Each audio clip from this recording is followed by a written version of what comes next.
Thanks for watching, everybody, and welcome to Poe Performance. We're talking about an interesting topic today, and that is the Goldilocks concealed carry gun. I'm going to preface this video with this. From here on out, if I talk about the perfect carry gun, that means the Goldilocks gun, okay? The gun that's just right. The nursery rhyme, the children's story, if you're unfamiliar, look it up. That's what we're talking about today. Some of you open carry, some of you might carry an AR, who knows? But for this video, we're talking about concealed carry gun, the perfect concealed carry gun. And you might go, Brian, does that even exist? Well, the perfect carry gun doesn't exist, but a perfect carry gun does, all right? I've got a criteria right here, 6 categories that a carry gun for me, maybe not even a perfect carry gun, but a carry gun has to check these boxes. Got to check these boxes, all right? I used to have these in order. I used to have 5 minus the aftermarket, and I had them prioritized 1 through 5, but I found that, you know what, there's some crossover with some of these. One's going to depend on the other, so it's not really fair to prioritize it. And here's an example. For instance, concealability and comfort. I have 2 guns that I can think of right now that are both 100% concealable in their respective holsters. But a long carry day, 12, 14 hours, one is more comfortable than the other. Both are concealable, one is more comfortable. So one's going to score higher than the other in that respect. So that's kind of how I do this with the criteria. Not only does a carry gun, and especially the Goldilocks gun, have to check these boxes, but it also has to check them better than the other options out there. And what I would encourage you to do is utilize this as a tool. Maybe you're a new shooter, maybe you're a new concealed carry, or maybe you're somebody that's carried a gun for a long time and are interested maybe in visiting other options. And we are in a golden age of guns out there. We have a ton to choose from, and with so many options as well. It's awesome to be living in this era where we can pick so many different guns, all right? So I'm going to run through them really quick and elaborate, and I'm going to reveal to you guys what I think the Goldilocks carry gun is, all right? Concealability, capacity, comfort, aftermarket, feel ergos. I would also add balance and trigger to that. And then function, reliability, also shootability. That would go along with the function. The function is going to not be operator induced. That's automatic function. So that's just the gun running reliably and how shootable it is, how well you can put rounds where they need to be. Some people might say, hey, that's got to be prioritized as number 1. Well, if the feel and ergos are bad, the trigger reach is off, you're not going to shoot the gun very well anyway, so you're not too concerned if it's going to be reliable as a carry gun. At least I'm not. Okay, so that's kind of how I weigh this out. So we take a look at concealability. To me, a concealed carry gun has got to be 100% concealable. Some people out there don't care. They don't mind printing a little bit. Me personally, if it's a concealed carry gun, I want it to be 100% concealable 100% of the time. Okay? Capacity. One end of the spectrum, people that want the most rounds they can possibly get in a gun. The other end are people that don't care.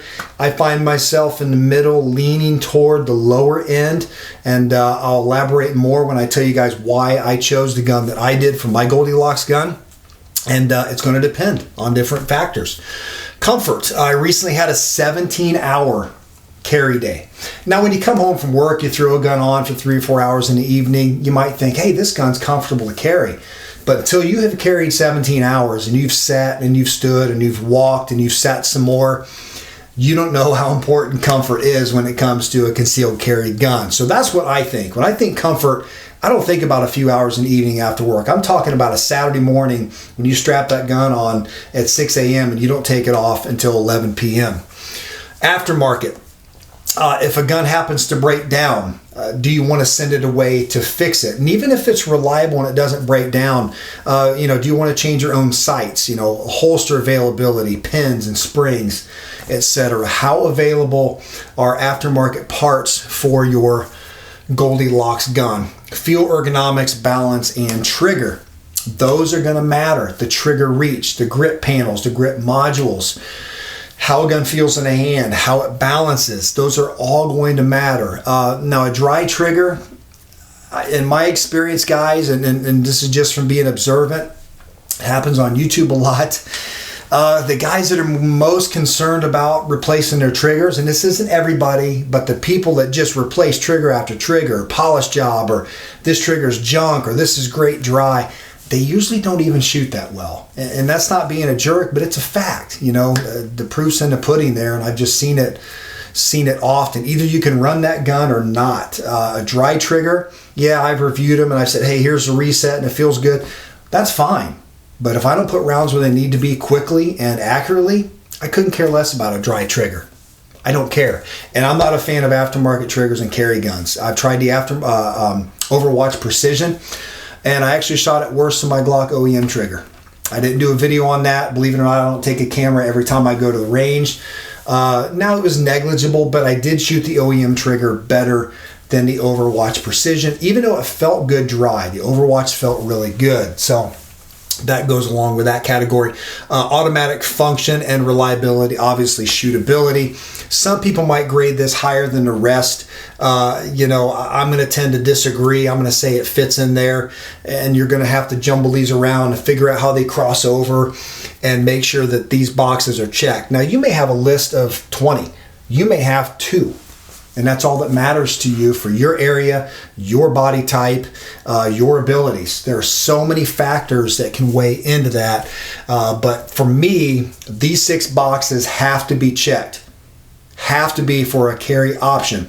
Goldilocks has got to check these boxes and better. If I were to grade them, say 1 through 10, and let's say I knocked it down to 3 options, which I kind of did in this case. For me, it came down to a Glock 43, which I have more rounds through, and I've carried more than any other gun I've ever owned.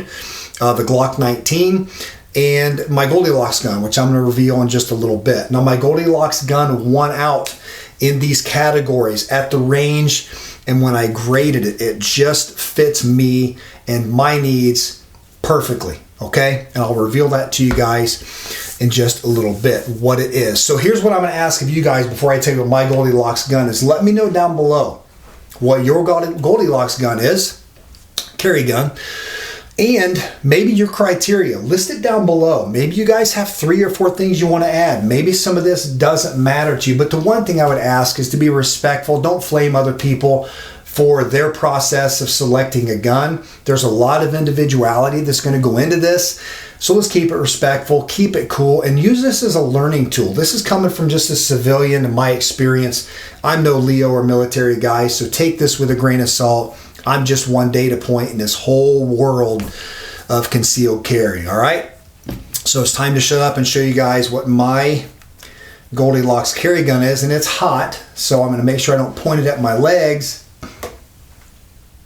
It's a Glock 48, and you can see this one is a black slide. This gun not only checks all the boxes, it checks all the boxes better than what came down to my 3 options, which I mentioned before, the 43, the 19, and the 48. Now, guys, I know there are other options out there besides Glocks. I've owned and shot most of them, okay? My process included other guns before I narrowed it down to those as far as when I made my selection. But if we look at all of these, concealability, capacity, comfort, aftermarket, fuel ergos, function, reliability, I shoot this gun great. The trigger reach is perfect. I shoot it fast. I get a full grip with that 19 length grip, but it's a little bit smaller, so it just hits that sweet spot. It's all day comfortable. This is the gun that I carried for 17 hours in this holster, which is a suede wrapped holster from the Armsman. Extremely comfortable. I would also put Harry's in there. And if you're interested in Harry's holster, quick plug, capital P, capital O, capital E, coupon code will get you 10% off at Harry's. Those are really concealable as well, along with this one and the Tenacor. So the Armsman, Harry's, and Tenacor holsters, to me, for my needs, conceal and are as comfortable as anything on the market. Those 3 are by far my favorite. So your holster is going to matter on how concealable and comfortable the gun is. That's going to make a difference. So again, there's so much crossover and so many different factors that you have to weigh with your Goldilocks gun. Now, capacity. People might look at this and go, hey, Shield Arms has 15 round magazines. Yes, they do. For now, I'm not interested because you have to change the mag catch. I'm just not interested. I want to vet these things out with other people. see how they work out over the first year or two there before I try to put one of those in for an option for carry. I do leave my guns, my Glocks OEM. I'll do a 25-cent trigger job. I might put a smooth trigger in, but it's all OEM. I will, however, put a slide racker on from Vickers on the back. That just makes sure that you get a good grip if your hands are slick and you need to run the slide. But guys, the Glock 48 checks all of those boxes for me better than any other carry option on the market. Your option, shoot, it may be a Glock 34, it may be a full-size M&P or an HK USP, it may be a Ruger LCP, CZP-01, CZP-10S, or C. It's going to depend on the individual. It's going to depend on your needs, okay? Where I live, crime is fairly low. Homicides are really rare. And that said, if I happen to go to Indianapolis, South Bend, or Fort Wayne here in Indiana, higher populated cities where crime rates are higher, I may carry a spare magazine with that gun. I may carry my Glock 19 with a +2 extension and a backup. It's going to depend on where I'm at and the needs. But for everyday carry, we're talking about my Goldilocks carry gun that I'm going to put on my body every single day. The 48 is perfect for me, okay? Now what I want from you guys is down below. Let me know what your Goldilocks carry gun is. Throw the criteria up if you want. And again, please be respectful. Let's have a good dialogue here. Maybe we can all learn something and help those out there making a gun selection for the first time or revisiting their gun selection for everyday carry. Thank you all for watching. I appreciate the support.